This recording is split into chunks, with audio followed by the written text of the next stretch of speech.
have heard that. Sorry. Hey, come on in to dinner. What is up, guys? So this is going to be a little bit of a random video because it was a video that I actually didn't plan on making. I did shoot some stuff, but I didn't know how it fit. But after my last video where I flew out to Burning Man with Haley, I saw a couple comments that are asking about a few things. Now, some of the things are here in the hangar that I want to talk about, but prior to that is the air races. So some of you asked if I was going to make a video on the air races, and the answer is no. You know, the air races has a special place in my heart because it's based at the airport that I learned to fly at, and where I took my first airplane home to was at the Reno Airport, home of the air races. And it's an event I've been going to since I was a little kid, so seeing as how this was the last year, I figured, you know what, I'm going to be present, I'm going to enjoy it, so I didn't bring out a camera. So unfortunately, I don't really have a video from the air races. However, going into the second part of this, the projects going into the hangar were happening during the air races. So this video I'm about to show you is going to be very random, very fragmented, but I want to tell the story in a couple different ways. But you guys noticed pretty quickly, I did pave the apron in front of the hangar just so I can start up, do a run up, not be blasting the house or the hangar. When I'm doing that, I'm not picking up dirt and rocks and flinging it into my tail or my prop. And the other big thing, we polished the concrete floors, which was huge.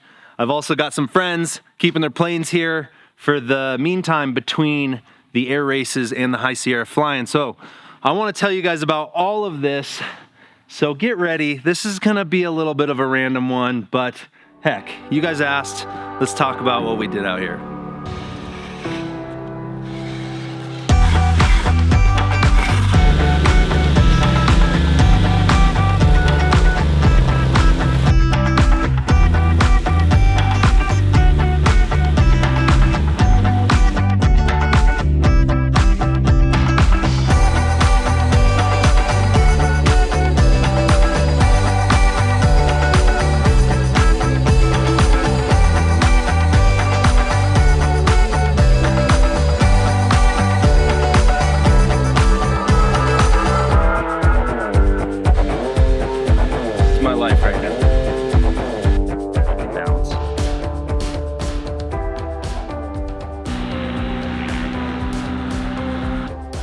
What's up? Fancy seeing you. So I thought Ty was supposed to be here. He is.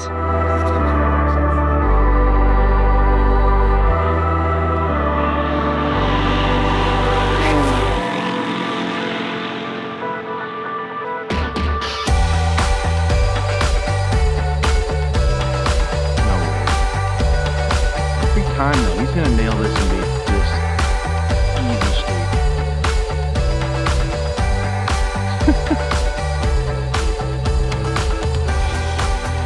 And he didn't bounce like you. Oh, I bounced it good. I saw. Can't use your crop dust. I'm gonna see the pilot.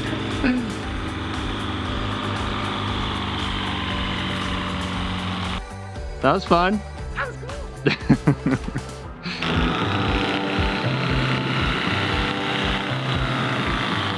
What's up, dude? Dude, what's going on? It's your first time landing here? It's easy, huh? It is. All right, guys. It must be air race week because we've got 6 airplanes at the house and it's awesome. And we are on the final step of the finishes that I'm trying to get done before I move everything into the hangar, which is polishing the floors. And my friend Ryan came to the rescue after I was retirement to help this guy. I know, I appreciate it because I was just running into roadblocks every time I tried to even get a quote on this. It was just, you can't even get people to come out. It was ridiculously priced. So we rented the gear.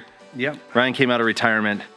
But really quick, I want to talk about why I'm not doing epoxy, because we had went over the pros and cons, and aside from me just liking the look of polished concrete more, there are some other benefits, right? Yeah. So with epoxy and polishing are both really great products for air hangar applications. The only issue, the biggest issue with epoxy and not having any joints is if you damage a section, you can repair it, but you have to grind that section down and restart, and you'll always have a big eyesore wherever you repair it. Yeah. You'll never be able to match it with the rest of the floor. Versus polished concrete, we could put the machine on here, do a section and work it out and bring the levels back up, and you'd never even know. Yeah, and if it's a small enough But- section, I could probably even use a hand grinder, right? Yeah. With a polishing pad. Yeah, it won't do as good as the big grinder, but yeah, you can. Yeah. Yeah. And then as far as durability, long-term maintenance, any of that? So polished concrete's really easy, low maintenance. You can use the auto scrubber, which is like the big box grocery stores, you know, all the Trader Joe's, Whole Foods, Home Depots, they all have polished concrete. Yeah. And their maintenance method is with the auto scrubber. So you might have to invest in one of those. Yeah. What about chemicals? Like if oil or fuel falls on it, I mean, with the densifier, shouldn't that close it up? It's pretty... With the densifier, it's not going to be as porous, and if you get to it soon, it won't affect it much. If it sits for a long period of time, it's going to do like any concrete, soak in and stain. All right, man. Well, we spent 2 days polishing wet, and it was a mess. He was going around basically injecting water, leaving just this sludge behind him that I was sucking up with the auto scrubber.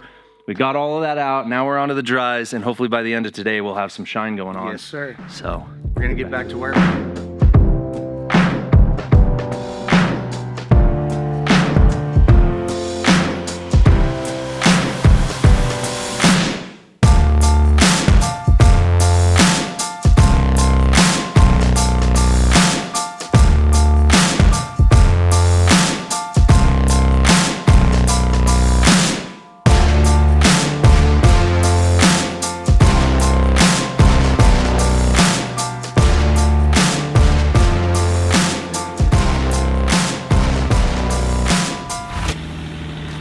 This is so sick. Yeah, so we just took off and then ran the course, and I've got on the radio, said timers, race 46, 2 laps, we're coming for Bartle, and then we just followed the pylons and broke out to the north, so that was so cool. left mid-race, huh? Yeah. So Austin and Warren are gonna be leaving their planes here at my place because I finally have space for people to stay at. So you guys are gonna leave your plane so you don't have to fly all the way back across the country and then come back for High Sierra. So for about a month, they're gonna keep their planes here. So we need to pull my plane out first so we don't have to put yours out every time. Thanks, Trent. Yeah, no problem, guys.